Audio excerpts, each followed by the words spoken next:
প্রাতে বেজে উঠেছে আলোকমঞ্জিত, ধরণীর বহিরাকাশে অন্তরিত মেঘমালা, প্রকৃতির অন্তরাকাশে জাগরিত জ্যোতির্ময়ী জগন্মাতার আগমন বার্তা, আনন্দময়ী মহামায়ার পদধ্বনি অসীম ছন্দে বেজে উঠে রূপলোক ও রসলোকে আনে নবভাব মাধুরীর সঞ্জীবন।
মর্নিং বন্ধুরা, সবাইকে সুপ্রভাত।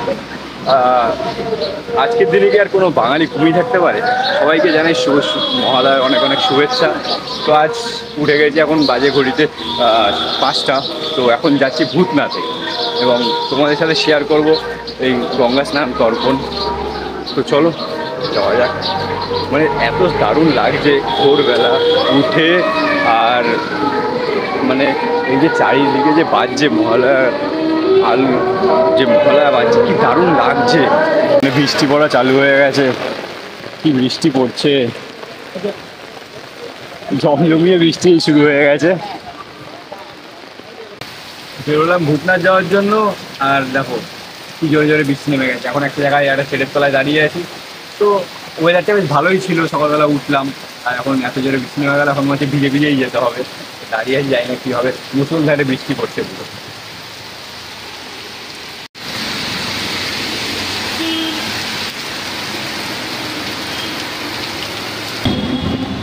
কত জোরে বৃষ্টি নেমে গেল। এখন অটো করে যাচ্ছি ভূতনাথের দিকে। অটোতে উঠে গেছি। ওয়েদারটা বেশ ভালোই ছিল, হঠাৎ করে বৃষ্টি নেমে গেল।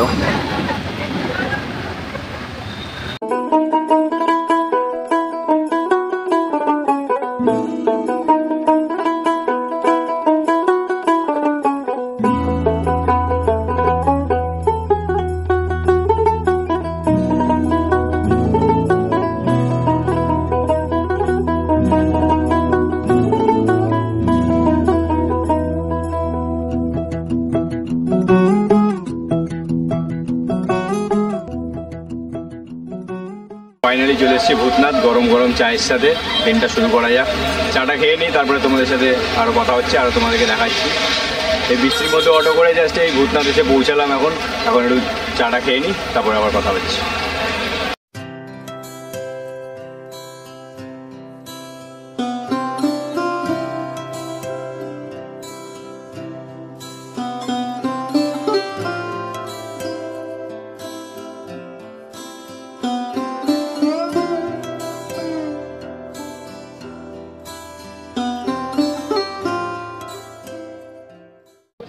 কত লোকের ভিড় এখানে ভোর ভোরে মহালয়ার দিন তর্পণ করতে, অনেকে গঙ্গা স্নান করতে। মহালয়ার দিন কত ভিড় দেখো।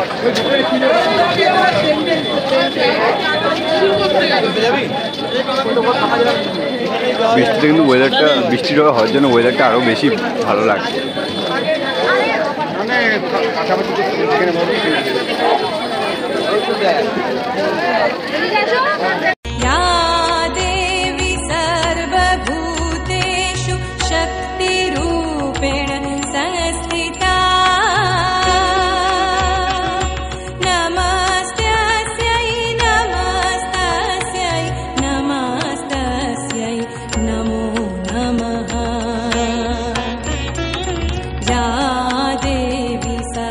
सर्वभूतेषु श्रद्धारूपेण আড়িটোলা ঘাটে নামবো ভাবলাম, যা ভিড়।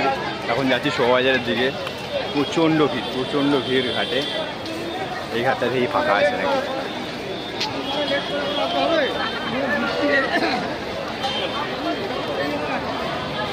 ফাইনালি এই ঘাটটা একটু ফাঁকা পেয়েছি। এই ঘাটে এখন একটু গঙ্গা স্নানটা করে নেবো, তারপরে তোমাদের সাথে আরও কথা হবে। গঙ্গা স্নানটা আগে করে নিই। মহালয়ার দিনে গঙ্গা স্নান করার একটা আলাদাই ভালো লাগা। আর সবাই তর্পণ করছে। তর্পণ অ্যাকচুয়ালি পিতৃপুরুষদের জন্য করে মহালয়ার দিন, যেহেতু পিতৃপক্ষ শেষ হয়ে দেবীপক্ষ শুরু, তার জন্য আর সবাই তাদের পূর্বপুরুষদের উদ্দেশ্যে তর্পণ করছে।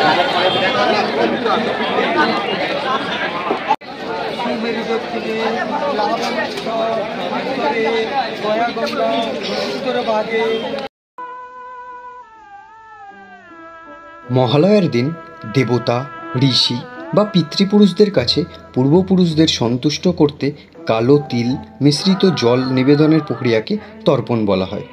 সেই সঙ্গে পূর্বপুরুষদের সন্তুষ্ট করার জন্য পিণ্ডদান ও ব্রাহ্মণ ভোজন করারও প্রথা রয়েছে। সাধারণত তর্পণ কোনো নদী বা গঙ্গার তীরে করার নিয়ম রয়েছে। এছাড়াও আপনি নিজের বাড়িতে একাকিত্বে বা গোয়াল ঘরেও করতে পারেন। 12 মাসে মোট 28টি পক্ষ, তার মধ্যে পিতৃপক্ষ ও দেবীপক্ষ হল অন্যতম ও গুরুত্বপূর্ণ পক্ষকাল। এই পিতৃপক্ষ সাধারণত 16 দিন চলে, আর এই 16 দিনের সমাপ্তির দিনকেই বলা হয় মহালয়, যেই দিন আমরা আমাদের পূর্বপুরুষদের আত্মার শান্তির জন্য এই তর্পণ করে থাকি। কারণ বলে এই পিতৃপুরুষের সময়কালে আমাদের যত পূর্বপুরুষরা আছে তাদের আত্মা মর্তে আসে তাদের পরবর্তী প্রজন্মের কাছ থেকে জল পাওয়ার জন্য। আর এই তর্পণের উল্লেখ মহাভারতেও রয়েছে।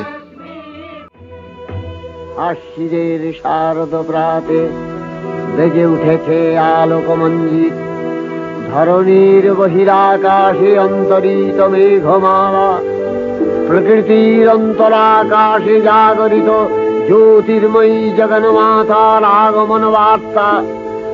আনন্দময়ী মহামায়ার পদধ্বনি অসীম ছন্দে বেজে উঠে রূপলোক ও রসলোকে আনে নবভাব মাধুরীর সঞ্জীবন। তাই আনন্দিতা শ্যামলী মাতৃকার চিন্ময়ীকে মৃন্ময়ীতে আবাহন। আজ চিৎশক্তি রূপিণী বিশ্বজননীর শারদশ্রী বিমণ্ডিতা। তো ফাইনালি গঙ্গা স্নান করে আসলাম। এবার চলো যাবো একটু কুমোরটুলির দিকে, তোমাদেরকেও দেখাবো। গঙ্গা স্নান হয়ে গেল মহালয়ের দিন সকাল সকাল। তো সকাল সকাল গঙ্গা স্নান করে ভালোই লাগলো। এবার যাচ্ছে একটু কুমোরটুলির দিকে, সেদিকেও তোমাদেরকে দেখাবো আজকে।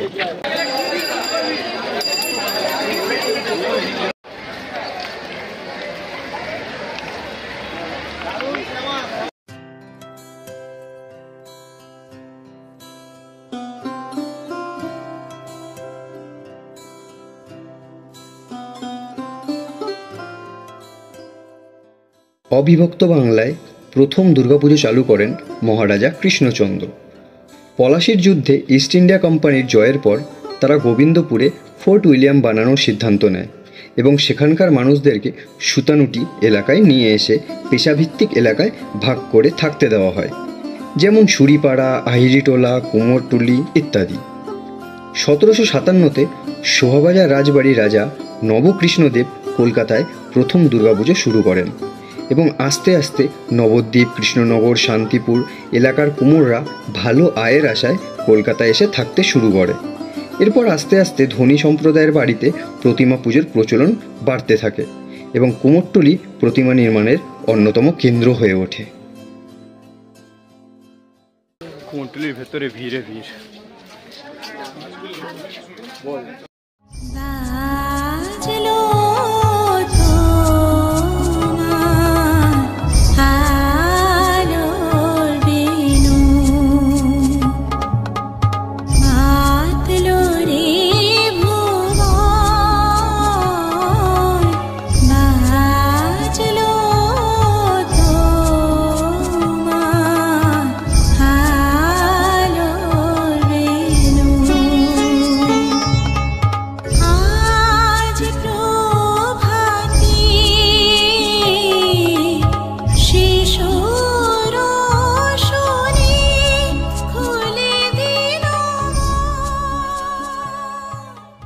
তো ফাইনালি এখন কুমোরটুলি থেকে বেরোলাম, আবার বৃষ্টি চালু হয়ে গেছে, তো এখন ভিজছি আবার। তো কুমোরটুলি থেকে এখন জাস্ট বেরোলাম, আবার গঙ্গার ঘাটের দিকে আসলাম।